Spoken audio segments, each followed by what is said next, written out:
ሰዎችን ሲፈጥራቸው ሁነፋ ናቸው ይላል ሐዲስ አልቁርሲ። ቃጫ የሌለው ሰው ዝም ብሎ የፈለገው ነገር ወህም ሁሉ ትዝ ያለው ነገር ሁሉ ይበላኝ ይመስለዋል። ትንሽ ሳንቲም ብትሆን እንደዚህ ነገር ትደረግልሃል ይሄው እንካ ከታልከው ያችን ጥቅም ሲል ይቀበልሃል ማለት ነው። ስለዚህ ነብዩ ከመምጣታቸው በስተፊት በጣም ዝብርርቆ የወጣ ማህበረሰብ ነበረ ማለት ነው። ይሄኛው የአላህ ሪሳላ ነው፣ ምርጫ የለውም። አድርስ ይህንን ስራ ተብሎ ተሰጥቷል። ያኛው ደግሞ ከያዝኩት ፍንክቻ አልለቅም ማለት መጀመሪያ እንደ የተቀራረበና ተመሳሳይ ባህሪ ያለው ቢኖር እኮ ቀላል ነበር። አዎ መሆኑ መስቀልቅሉ የወጣ ሙጥንቅጡ የወጣ ማህበረሰብ ስለነበረ ስንቱ ነው የምታስተካክለው?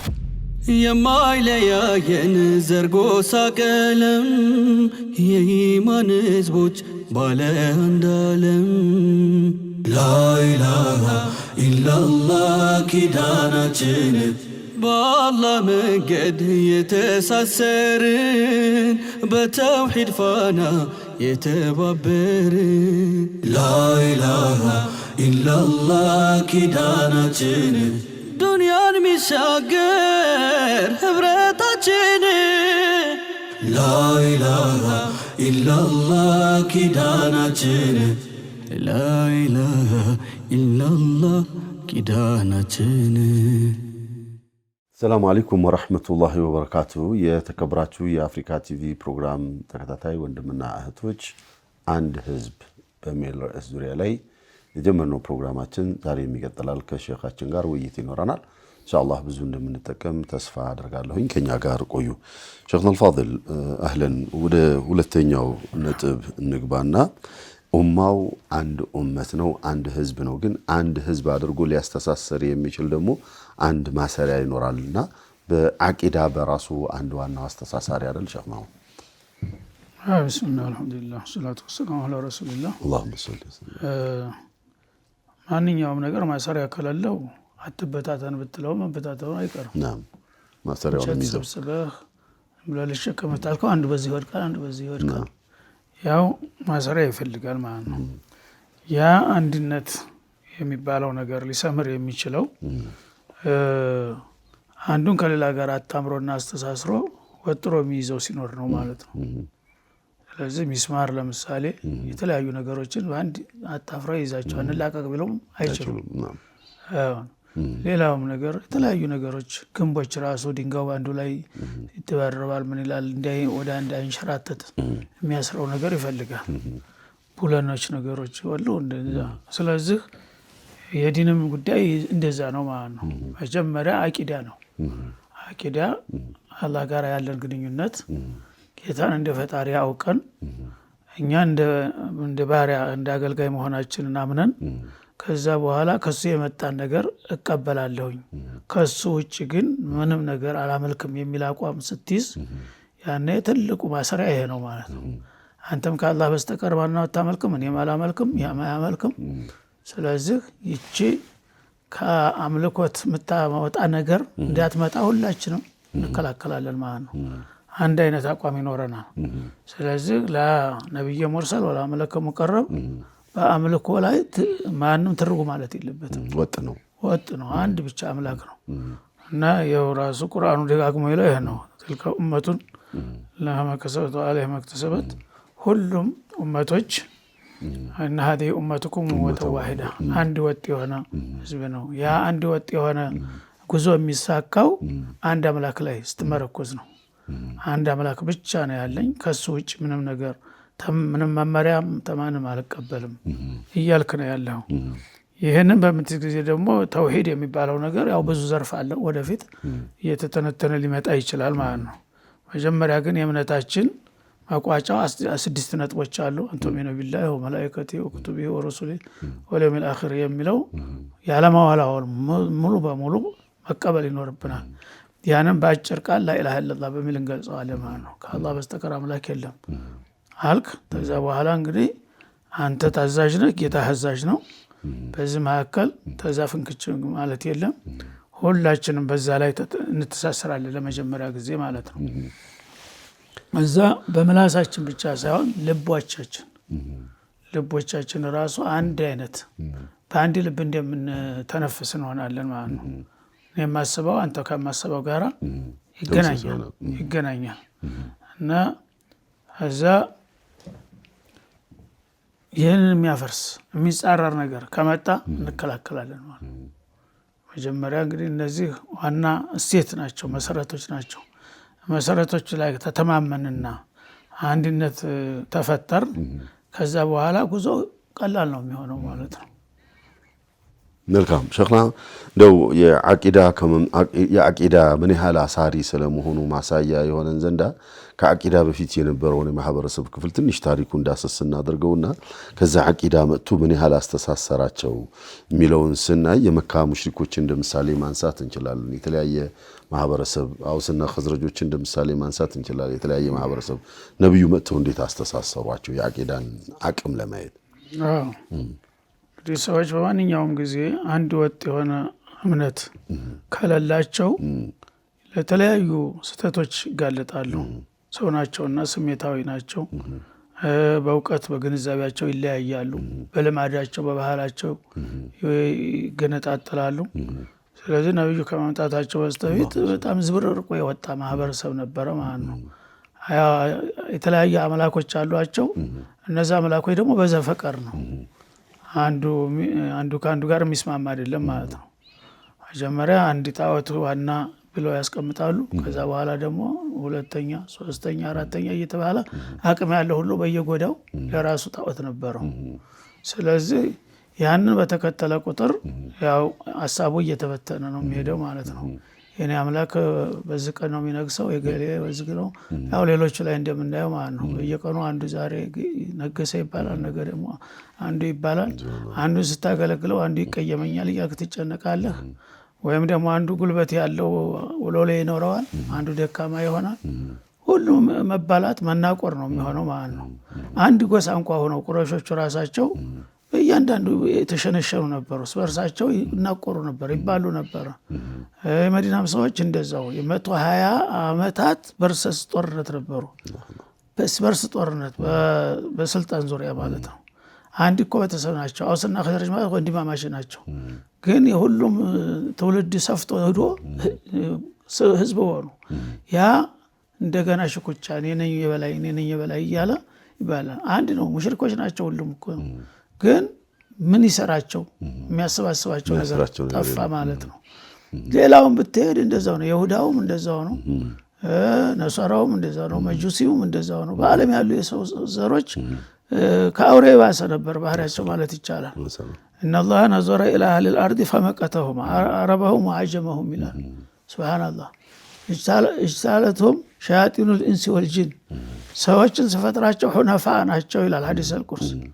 ሁነፋ ናቸው ማለት በአንድ መስመር ቀጥ ብለው እንዲሄዱ አድርጌ ነው የፈጠርኳቸው። ወላኪን አተትሁም ሸያጢኑል ኢንሲ ወልጂኒ ፈጅታለትሁም ይላል። የሰይጣንና የጂን ሰይጣኖች መጡና ተነበሩበት መስመር ገፍትረው አስወጧቸውና በቃ ተበታተኑ። ከዛ በኋላ ያንን የሚሰበስባቸው ነብይ እስከሚመጣ ድረስ በምንም አይነት ሊሰባሰቡ አይችሉም። እንደዛ እየተባሉ እየተናቆሩ ነው የቆዩት ማለት ነው። ነብዩ በሚመጡ ጊዜ እንግዲህ ያን ነገር ወደ አንድ መስመር ለማምጣት ነው ትግላቸው ማለት ነው። በጣም ፈታኝ የሆነባቸው እኮ ለዛ ነው። መጀመሪያ እንደ የተቀራረበና ተመሳሳይ ባህሪ ያለው ቢኖር እኮ ቀላል ነበር። አዎ ሙሉ መስቀልቅሎ የወጣ ውጥንቅጡ የወጣ ማህበረሰብ ስለነበረ ስንቱ ነው የምታስተካክለው? እያንዳንዱ ቢሉት አንዱ ለስልጣኑ ነው፣ አንዱ ለወገኑ ነው የሚያወራው፣ አንዱ ለግል ጥቅሙ ነው። ያ ሁሉ እንግዲህ እኔን ተከተለኝ አላህ ነብይ ነኝ ምናምን ሲሉት ምን ታረግልኛለህ ተከተልኩ ነው የሚለው። የጥቅም ጉዳይ ነው። ጥቅም ጉዳይ ነው። አሁን እንደሚታየው ማለት ነው። ምን አገኛለሁኝ? ይሄን ነገር ካገኘሁኝ ምን አረጋለሁኝ? ቁሳዊ የሆነ ነገር ዋጋ እንዲከፈለው ብቻ ነው የሚፈልገው። ምክንያቱም እምነት ስለሌለ አላህ ይወድሃል፣ ጀነት ትገባለህ፣ ጀሃነም ትገባለህ የሚለው ለሱ ትርጉም የለውም። ምክንያቱም አላየውም፣ አላወቀውም፣ አላመነበትም። እሱ የሚያየው ፊት ለፊት የምትታይ ነገር ነው። ትንሽ ሳንቲም ብትሆን እንደች ነገር ትደረግልሃል፣ ይኸው እንካ ከታልከው ያችን ጥቅም ሲል ይቀበልሃል ማለት ነው። ግን ሰዎች ብዙ ጊዜ በተለያየ ነገር ተመርዘዋል። ያ ነገር አብሯቸው አድጓል። ቀላሉ የለመዱትን ነገር መጣል የተሻለ ነገር እስካልመጣ ድረስ ያስቸግራል ማለት ነው። ይሄ ደግሞ የእምነት ጉዳይ ስለሆነ ሌላ ቁሳዊ ነገር ቢሆን እኮ ችግር የለም ለይስሙላም ቢሆን ያችን ነገር ለማግኘት ይችላል። ይሄ ግን ያንን እሴትህን ልቀቅ እኮ ነው የምትለው። ያደክበትን የኖርክበትን አመለካከትህን በሙሉ ቀይርና እንዲህ ይደረግልሃል። መቼ? ነገ ስትሞት። ይሄ ከባድ ነው። እምነት ይፈልጋል። እምነት ነው መጀመሪያ። እምነቱ ስለሌለ እንዴት ብሎ ይዋጥለት? አሁን እሱ በእጅ የሚጨበጥ ነገር በአይን የሚታይ ነገር ነው የሚፈልገው ማለት ነው።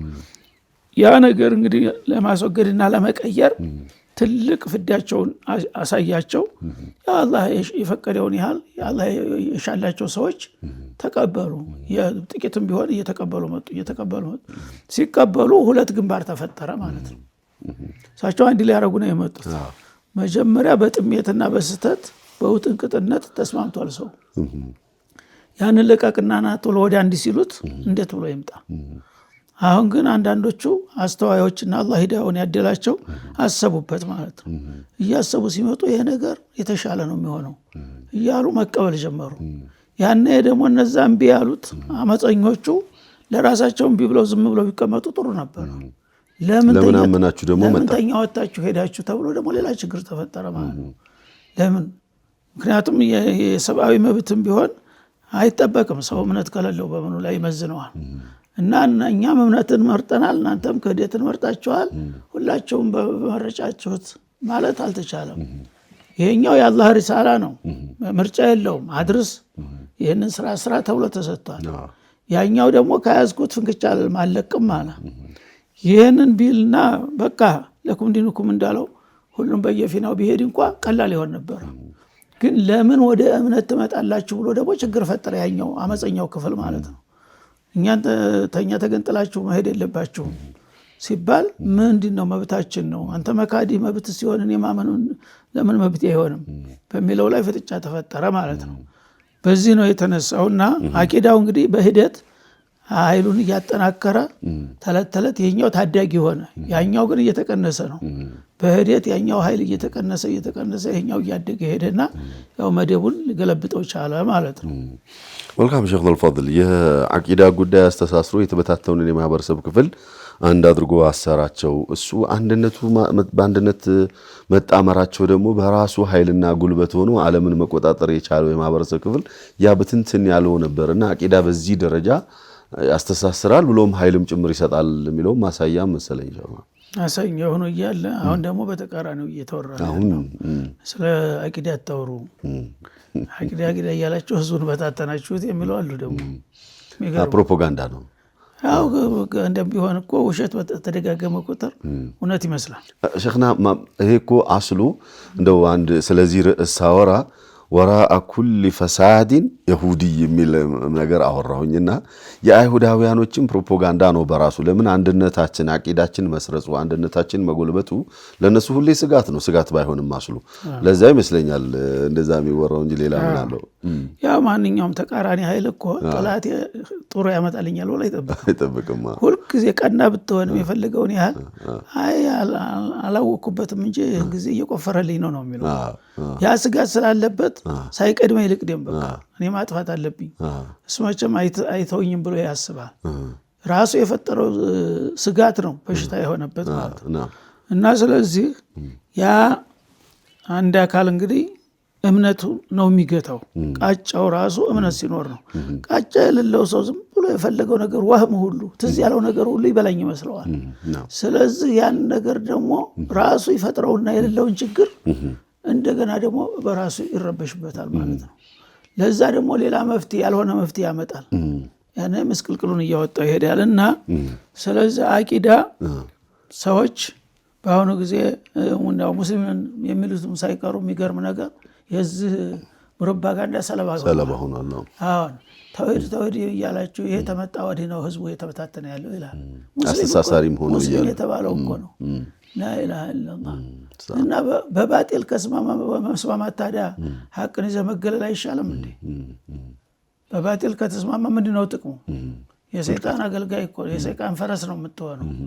በባጢል ላይ ሆነን ቢሆን እንስማማ ነው የሚሉት ሰዎች ማለት ላ ከተቻለ በሐቅ ላይ ነው መስማማት ያለብን።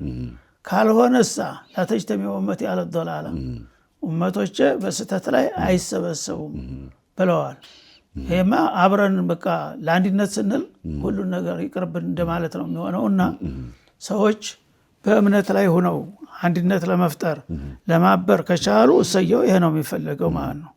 አለበለዚያ አንድነትን ጭራሽ የማይፈልግ አካል ካለ ሁልጊዜ የሚወረብርህና ችግር የሚፈጥርብህ ካለ ከሱ ጋር ተያይዘህ ወደ ጥፋት ከምትሄድ ቢያንስ ገለል ብለህ የግል እንኳን ህይወትህ መምራት ይመረጣል ማለት ነው። ሸኽና አንድነት የሚባለው ጭራሽ ከአቂዳ ውጪ እንደማይመጣ እኮ አላህም ነግሮናል።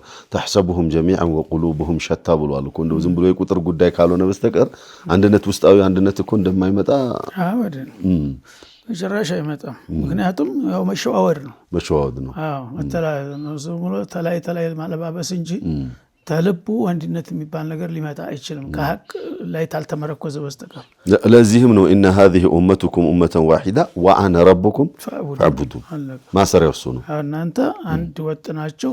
አንድ ወጥ የምትሆኑት ማዳማ ኢላሁኩም ዋሂድ ጌታችሁ አንድ ከሆነ መነጣጠል አትችሉም።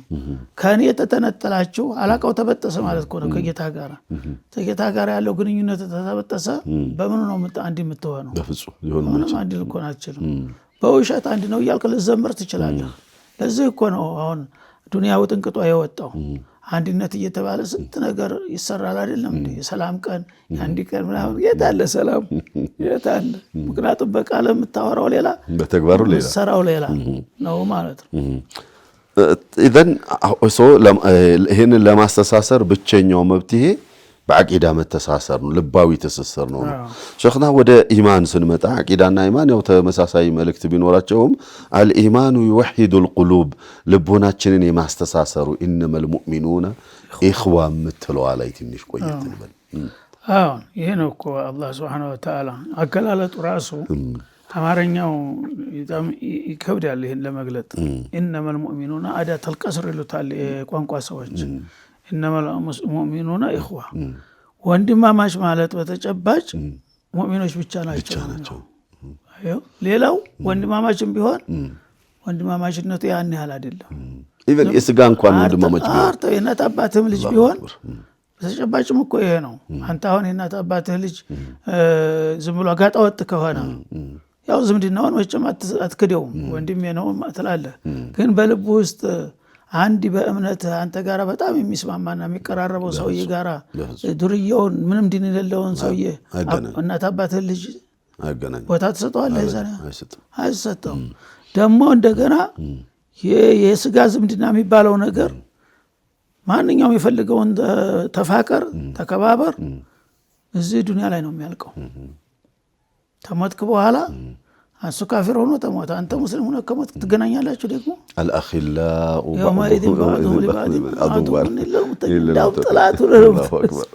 ኖርማል እንኳን ዝም ብሎ አላቅህም ቢሆን ኢንሻአላህ በባጢል የተሳሰረ ሰው የውመል ቂያማ አይንና ናጫ ሆኖ እየተናቆረ ነው የሚነሳው ይላል። ኢለል ሙተቂን አላህን የሚፈሩ በአላህ እንትን የተሳሰሩት ብቻ ሲቀሩ እና يوم يفر المرء من أخيه وأمه وأبيه وصاحبته وبنيه كل امرئ منهم يومئذ شأن እዚህ ልሙት ልትነልስ ስትል የነበረው ሁሉ ነገ እዛ ጉድ ሲፈላ ያልጠበቀው ነገር ሁሉ ሲመጣ አባት ልጁን ልጅ አባቱን ጉረሮን ያንቃል።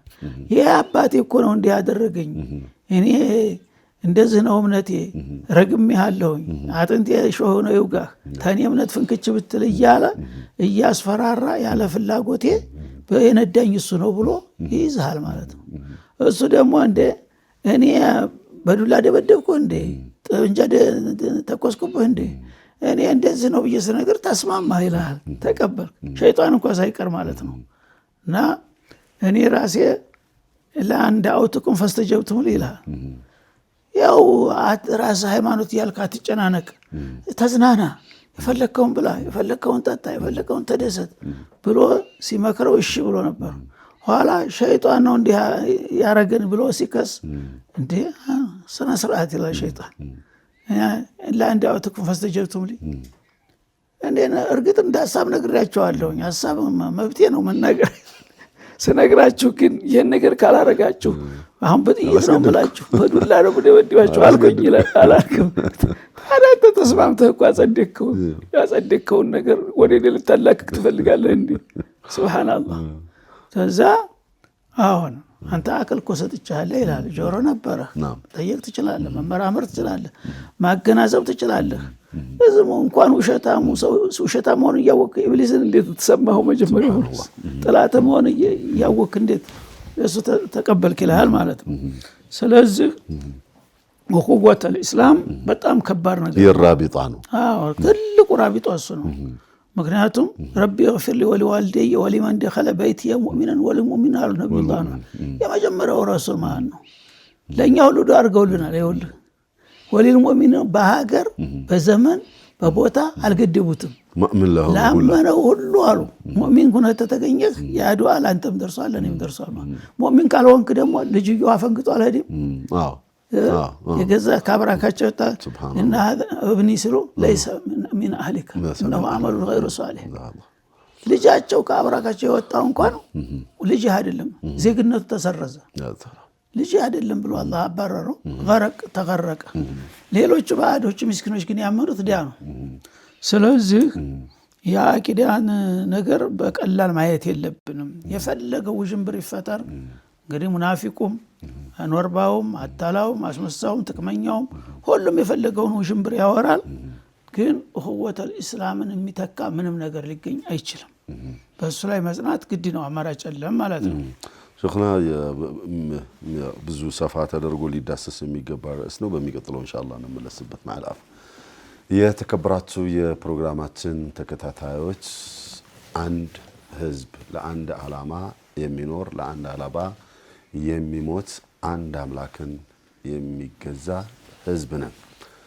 ኢዘን ያ ማንነታችን ተጠብቆ ነው ወይስ ያለው ስለሚለው ራሳችን እንድንጠይቅ የተጀመረ ርዕስ ነውና በሚቀጥለው ፕሮግራማችን ኢንሻአላህ የቀሩትን ነጥቦች እንዳስሳለን። ለዛሬ እዚህ ላይ እናቆማለን። የአላሁ ሱብሓነሁ ወተዓላ ጥበቃ ከሁላችሁም ጋር ይሁን። ሰላም አለይኩም ወራህመቱላሂ ወበረካቱሁ። የማይለያየን ዘርጎሳ ቀለም የኢማን ህዝቦች ባለ አንድ ዓለም ላኢላሃ ኢላላህ ኪዳናችን በአላህ መንገድ የተሳሰርን በተውሂድ ፋና የተባበርን ላኢላሃ ኢላላህ ኪዳናችን ዱንያን ሚሻገር ህብረታችን ላኢላሃ ኢላላህ ኪዳናችን ላኢላሃ ኢላላህ ኪዳናችን